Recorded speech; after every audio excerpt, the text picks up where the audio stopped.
Je m'appelle Levana, j'ai bientôt 17 ans. J'habite à Chamont, donc c'est à 50 km de Paris. Je vais au lycée, je suis en terminale, je suis en train de passer le bac. J'aime bien tout ce qui est du domaine de l'art.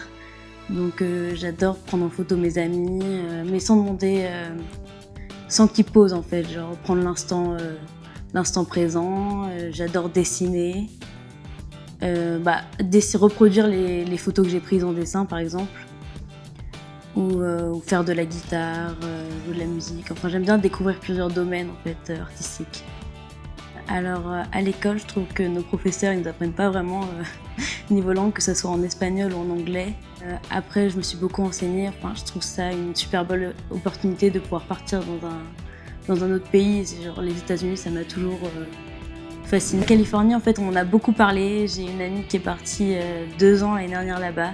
Elle m'a dit c'est vraiment génial. San Francisco, c'est une ville de rêve. Faut vraiment y aller. Si t'as le choix d'y aller, vas-y, fonce. Je suis allée sur Internet. J'ai mis faire 1 an aux États-Unis, faire 1 an à l'étranger, universitaire. Je suis tombée sur plein d'organismes, donc j'ai commencé à cliquer un peu partout. Et je suis tombée sur le site de ISPA et j'ai vu qu'il y avait un salon d'étudiants qui arrivait. Du coup, j'en ai tout de suite parlé à mes parents. J'ai dit à mon père qu'on devait y aller. J'ai commencé à envoyer des mails à Damien, qui fait partie de l'agence ISPA. Et du coup, on y allait. Et, on a commencé à regarder un peu tous les organismes, mais c'est vraiment ISPA qui nous a paru la plus sérieuse.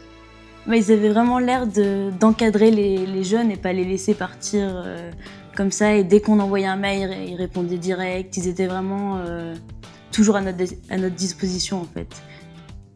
Et dans leur choix, ils étaient clairs. Quand on demandait une question, ils savaient directement la réponse. Enfin, tout était clair. Donc, j'ai trouvé ça vraiment super qu'ils fassent une réunion comme ça pour nous avertir de comment ça va être là-bas, qu'on n'arrive pas là-bas et qu'on soit perdu. On nous explique déjà avant comment ça va se passer. Justement, ils ont fait tous les côtés, ils nous ont bien avertis de ce qu'on ne devait pas faire là-bas, ce qu'on devait respecter, les règles.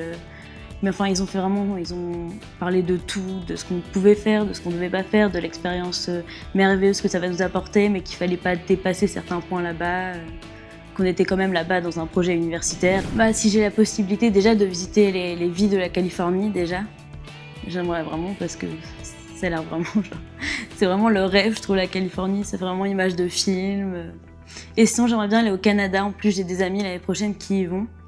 Donc je me dis pourquoi pas, parce que ça fera toujours moins loin que de la France. Donc j'aimerais bien aller au Canada ou même au Mexique. Vraiment visiter le plus possible. Profiter à fond de cette expérience. Ça va quand même faire un changement. C'est pas la même chose de partir 1 an toute seule dans un autre pays. Donc ça me stresse quand même un peu, mais bon, je suis quand même assez indépendante, donc ça devrait aller. Et puis j'espère quand même que mes parents viendront une fois dans l'année me faire un coucou. Et je vais en résidence universitaire. Chacun fait ses courses et on cuisine ensemble, et on mange tous ensemble. C'est en communauté, c'est vraiment tout le monde vit ensemble.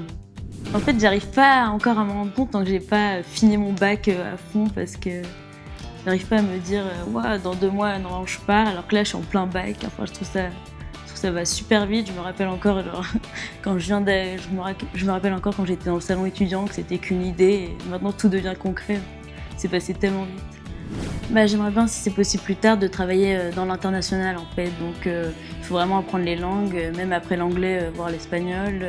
Je voudrais travailler peut-être dans le commerce, je suis pas du tout encore sûre, mais j'aimerais vraiment avoir la possibilité de travailler à l'international plus tard. Donc, toujours, dès qu'on rencontre quelqu'un, dès qu'on a et qu'il y a des gens, on a envie de dire des trucs et qu'on n'y arrive pas, c'est tout de suite un peu embêtant. Et même quand on part en vacances, c'est bien de savoir se débrouiller, de pas toujours demander aux autres. Mon père, il nous a toujours dit il faut partir 1 an à l'étranger, il faut apprendre l'anglais. Il avait déjà dit ça à mes 2 grands frères. Ils n'ont jamais fait les démarches et tout. Moi, j'y ai repensé, et donc j'ai commencé à faire les démarches. Je lui ai fait voilà, papa, tu m'as toujours dit qu'il fallait faire 1 an à l'étranger après le bac, donc moi je te montre ça et tout. Et du coup, il a dit ah oui. Et du coup, j'ai commencé à essayer de négocier quand il était de bonne humeur. C'est un peu par là, genre des petits signes. Et quand il a compris que c'était vraiment une opportunité, oui, ça a été dur à accepter, c'est encore dur, je pense, mais il trouve ça génial. Il trouve ça vraiment que c'est super de faire ça. Et ma mère, elle est d'accord aussi. Elle dit que si c'était pas une aussi belle opportunité, elle me laisserait pas partir aussi loin. Je pense que ça va être très dur aussi parce que, même si de toute façon je les aurais quittés parce que là, après le bac, c'est un peu tout le monde se dispatche. Il y en a plein qui vont en médecine, donc pour sortir, ça va être très dur. Mais bon, c'est pas la même chose de partir à 2 heures ou à 12 heures d'avion, donc je vais quand même essayer de garder contact, mais ça va être très bizarre de perdre contact avec mes amis, surtout que ça fait depuis la 6e que je vois toujours les mêmes personnes, donc ouais, ça va être assez difficile. Mais tout le monde dit ça, les États-Unis, c'est immense, contrairement à ici, mais non, justement, je trouve ça vraiment génial, j'ai hâte de voir comment ça va être. Non, c'est vraiment quelque chose que j'ai envie de voir.